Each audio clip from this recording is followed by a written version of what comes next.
बता दे रहा हूं, है ना। क्या है, अ boat goes 30 kilometre up stream and 44 kilometre down stream in 10 hours. 10 घंटे में वो 30 किलोमीटर ऊपर जाता है, मतलब धारा के विपरीत, और 44 किलोमीटर धारा के साथ साथ जाता है ना। धारा के साथ साथ मतलब प्लस हो गया, यहां पर समझ में आ गया। इन 13 आवर्स, 13 घंटे में वो जा सकता है 40 किलोमीटर अप स्ट्रीम, मतलब ऊपर जा सकता है 40 किलोमीटर 13 घंटा में, और डाउन स्ट्रीम में 55 किलोमीटर, मतलब अगर साथ साथ आएगा, उल्टा आएगा तो धारा के साथ साथ जाएगा तो 55 किलोमीटर। तो बताइए the speed of the stream and that of the boat in still water, कि स्टिल वाटर में उसका स्पीड क्या था और स्ट्रीम का जो स्पीड है वो क्या था। ठीक है, कम से जाओ। ठीक है, चलिए तो एक समझते हैं यहां से एकदम मस्त एग्जांपल। पहले तो हम लोग लेट कर लेंगे, लेट द स्पीड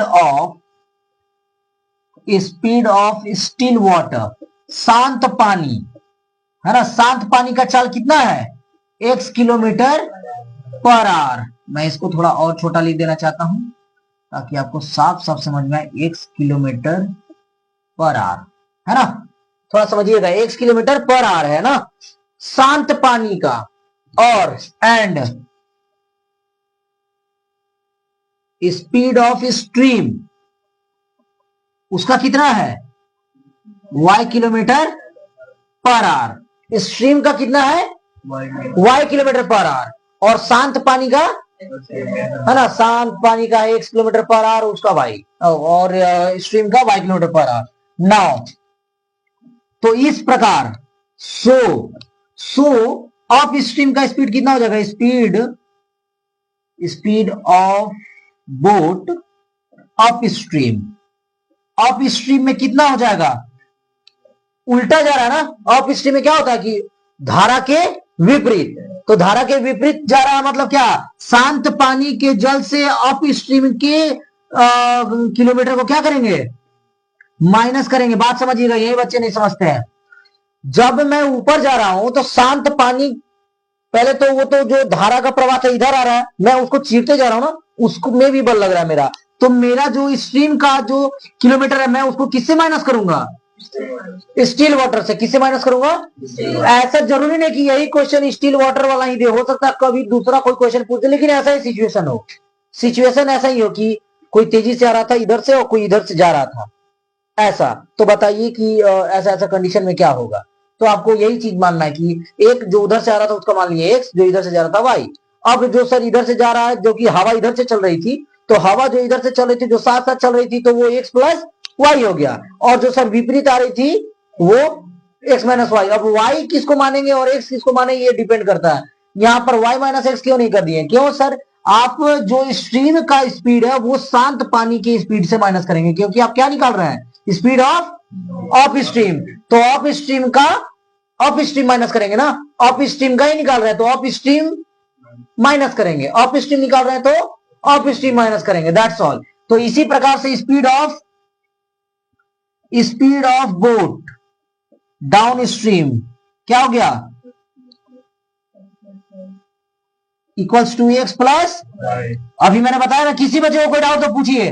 नीतीश, किसी बच्चे को कोई डाउट, याद रखिए 10th क्लास में मजाक मत लीजिएगा, और 10th क्लास ही नहीं, कंपटीशन में भी ऐसे ऐसे सवाल आते हैं, है ना। मैं पहले बता दे रहा हूं, अगर आप आज अच्छे से पढ़ाई कर रहे हो तो कंपटीशन इजीएस्ट वे में आप क्वालिफाइड कर सकते हो, नो डाउट, है ना, याद रखिए।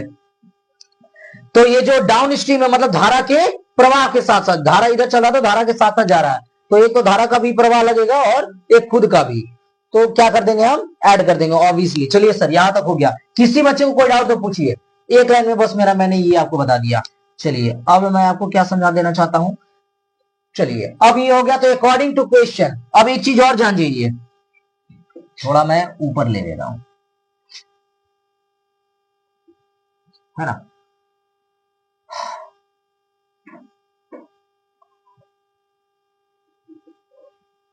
ठीक है, अब ये देखिए, और एक चीज आप जानते हैं, जैसा कि यहां पर दे रहे हैं क्या कि 30 kilometre of stream and 44 kilometre in 10 hours, और 13 घंटे।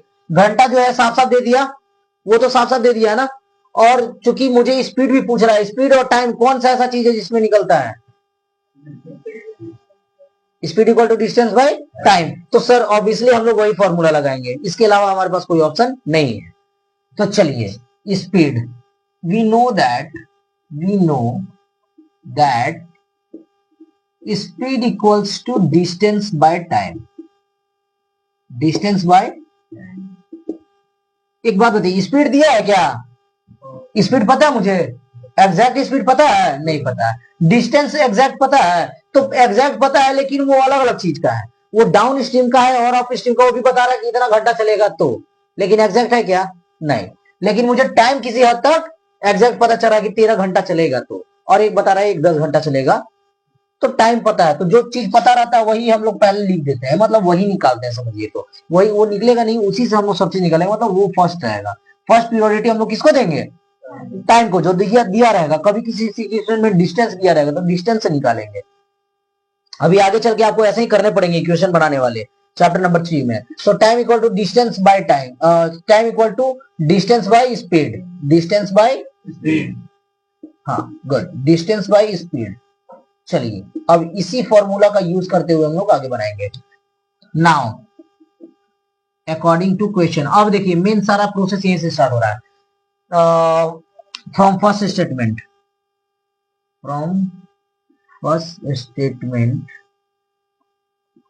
Of question, a boat goes 30 kilometre upstream, time equal to क्या होता है? डिस्टेंस बाय, तो पहले टाइम हम लोग लिख देते हैं इक्वल टू टाइम, है ना, इक्वल टू टाइम। तो यहां भी डिस्टेंस, यहां भी टाइम ही आएगा और यहां भी टाइम ही आएगा। टाइम प्लस टाइम बराबर टाइम होता है ना, लेकिन यहां पर आप अगर चाहें तो टाइम को हम लोग क्या लिख सकते हैं, और क्या लिख सकते हैं? डिस्टेंस बाय, यहां भी हम लोग लिख सकते हैं डिस्टेंस बाय स्पीड, लिख सकते हैं। तो डिस्टेंस बाय स्पीड लिख सकते हैं, तो सर एक काम कीजिए ना, क्या?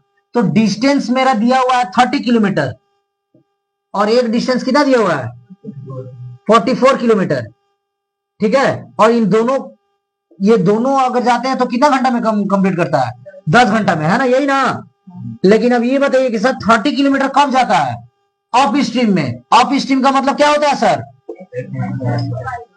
मतलब स्पीड क्या हो गई? यही है ना speed of boat down stream, sorry up stream में क्या है? और अगर सर 44 किलोमीटर डाउन स्ट्रीम में, तो डाउन स्ट्रीम क्या है सर? तो time equal to distance by, time equal to distance by, और टाइम तो है ही, तो ये तीनों टाइम ही हो गया।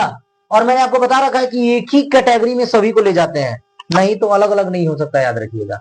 कहीं भी किसी को भी करेंगे एक साथ तो एक कैटेगरी वाले को x प्लस वाई को ऐड कर सकते हैं क्या? नहीं, लेकिन x प्लस 2x को ऐड कर सकते हैं। सेम कंडीशन यहां भी वही है, मैं वही समझाना चाहता हूं। अगर आप ये समझ जाते हो तो आप अपने बुक के प्रत्येक क्वेश्चन को आसानी से बना सकते हो with help of this method. चलिए अब इसको आप लीनियर इक्वेशन में ला दीजिए, नॉर्मल में ये हो जाएगा। आप मान लीजिए क्रॉस मल्टीपल करना चाहते हो तो कर दो, और नहीं तो फिर इसके और भी मेथड है, जैसे कि आप इसको कुछ u मान लो करके, है ना, इसको एक मान लो, कुछ भी a b c कुछ भी मान लो, a मान लो पूरा को, इस पूरा को b मान लो, फिर वैसे करके आप बना दो, ऐसा कुछ। लेकिन अगर आप वैसा नहीं भी करना चाहते हो तो और क्या कर सकते हो बताइए? और कोई मेथड है? आप यहीं पर छोड़ दो, है ना, यहीं पर छोड़ देते हैं डायरेक्ट, उतना कौन करेगा, हमारे पास स्पेस भी नहीं है इसको बनाने के, तो ऐसे हालांकि बहुत तरीके हैं, मैं यहीं छोड़ देता हूं, ठीक है। इसको क्या मान लेते हैं इक्वेशन? अगेन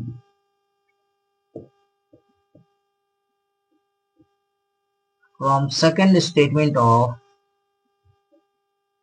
question, क्या कह रहा है? इट कैन, सॉरी 13 घंटा ना, 13 आवर्स, यही ना। तो यहां भी टाइम आएगा, यहां भी टाइम आएगा, और बीच में तो ऐड करेंगे ही ठीक है सर। तो अब ये बोला 40 किलोमीटर, तो एक 40 किलोमीटर अप स्ट्रीम पहले है और डाउन स्ट्रीम बाद में, तो डाउन स्ट्रीम, ठीक है। तो सर अप स्ट्रीम में क्या रोल रहा है? और सर डाउन स्ट्रीम में, क्योंकि डाउन स्ट्रीम में सर धारा की प्रवाह के साथ चलेगा तो और ज्यादा प्लस नहीं होगा, ऑब्वियसली खत्म कहानी। चलिए सर, तो अब इसको हल कीजिए। तो ये भी इक्वेशन सेकंड हो गया, हो गया क्या? किसी बच्चे को कोई डाउट आता तो पूछिए। नीतीश 1% का डाउट, नंदू, अभिषेक, इधर सागर, किसी बच्चे को कोई डाउट होगा तुरंत पूछेंगे। चलिए अब from equation first and second, आपको जो मेथड अच्छा लगे you can use first and second. From first 30 by x minus y plus 44 divided by x plus y equals to 10, x minus y plus 55 by x plus y equals to 13। किसको send कर दें बताइए?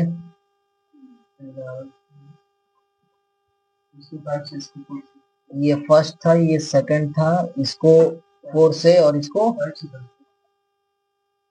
12 चाहती है 12, इतना क्यों जाना, into 4 और इंटू 3, 4 3 जा 12 120 और 3 4 जा 12। चलिए तो अब इसको हल कीजिए। 4 3 जा 12, 120 by x minus plus x plus y, कोई डाउट? 10 4 जा, चलिए दूसरा वाला क्या है? 120 बाई फिर प्लस इक्वल्स टू, चलिए अब चूंकि सर सिंबल सबका सेम है, इसका भी सेम है क्योंकि मैंने इसको सेम किया ना, तो इसका प्लस है, इसका भी प्लस है, तो इसका माइनस, ये प्लस है तो माइनस, ये प्लस है तो ये कैंसल आउट, बचा क्या? प्लस माइनस माइनस, क्या बचेगा? पक्का बाई एक्स प्लस, दोनों से बड़ी डिजिट है, इसका सिंबल प्लस। चलिए 11 बाई एक्स प्लस वाई, पक्का ना? इक्वल्स टू फिर क्या? चलिए 1, क्योंकि 40 माइनस 39 क्या हो जाएगा? अब क्रॉस मल्टीपल इसके नीचे कुछ नहीं तो 1 क्रॉस मल्टीपल होगा, तो एक्स प्लस वाई बराबर क्या हो गया? 11 हुआ। एक्स प्लस वाई बराबर क्या हो गया? तो अब ये तो तुरंत होगा नहीं, तो ये इक्वेशन, कोई डाउट किसी बच्चे को? पक्का? अब क्या करेंगे? पुटिंग द वैल्यू ऑफ इन जो भी फर्स्ट और second, putting the value of equation third in equation first. Equation क्या है? देखिए हमारे पास स्पेस नहीं है इसलिए मैं डायरेक्ट पुट कर रहा हूं, लेकिन आप लोगों का काम बनता है कि एक बार लिख कर उसके बाद पुट करें, है ना? एक बार इस चीज को इक्वेशन फर्स्ट को लिख दे उसके बाद पुट करें, ठीक है? याद है। तो 44 by x plus y, x plus y का वैल्यू क्या आया? 11 इक्वल्स टू 10, तो ये 4 टाइम्स में खत्म। 30 by x minus y equals to क्या हो गया?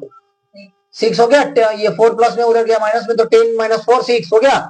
फिर इसके नीचे कुछ नहीं तो क्रॉस मल्टीपल होगा, तो क्रॉस मल्टीपल होगा तो ऐसे तो कट रहा है, लेकिन मैं आप लोगों को बता दूं एक्स माइनस वाई इंटू 6 होगा यहाँ इक्वल टू 30। हाँ बात तो वही है। तो ये 6 मल्टीप्लाई में तो उधर जाएगा किस चीज में? तो 30 बाई 6 क्या हो जाएगा? 30 बाई 6 हो जाएगा 5। मैं डायरेक्ट 5 लिख दे रहा हूं, ठीक है? 5, ये हो गया इक्वेशन। अब लिखिए last again, now from equation, very good, third and, चलिए थर्ड एंड 4 क्या है? और 4, ये तो ऐसे ही कट रहा है। 2x बराबर putting the value of x in equation third और फोर्थ जो भी, तो x का वैल्यू अगर थर्ड में पुट करते हैं, नाउ करके मैं डायरेक्ट लिख दे रहा हूं, now x plus y equals to 11, तो 8 प्लस वाई इक्वल टू 11 मतलब y equals to 3 kilometre per hour, और ये भी किलोमीटर पर आवर, लेकिन वो लास्ट में लिखेंगे हेंस वाला करके, हेंस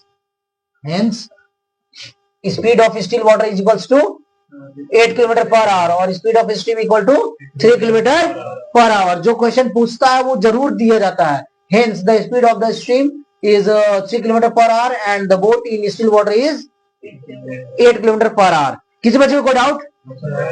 समझ में आया? ये स्टेप समझ में आया था बहुत अच्छे से, ये यहां तक समझ में आया। इसके बाद तो बस वही पुट करके काटने वाला सिलेबस है ना, कोई नहीं, ठीक है? समझ में आया? चलिए नेक्स्ट क्लास में फिर प्रयास करेंगे एक नए चैप्टर के साथ कंप्लीट करने का। तब तक आप लोग प्रयास करेंगे कि ये क्वेश्चन बहुत अच्छे तरीके से ये पूरा चैप्टर कंप्लीट कर लें। चैप्टर नंबर 3 और chapter number 4 we have completed, है ना? याद रहे, दोबारा मौका नहीं दीजिएगा। मैं जब भी टेस्ट लूंगा फिर उस समय माफी नहीं दी जाएगी, याद रहे। तो आप सभी को कोशिश करना है कि पूरा एक एक क्वेश्चन विद एग्जांपल सारे बना ले, है ना? सारा कंप्लीट कर लेना है। कोई डाउट होगा यू कैन आस्क, ठीक है? चलिए।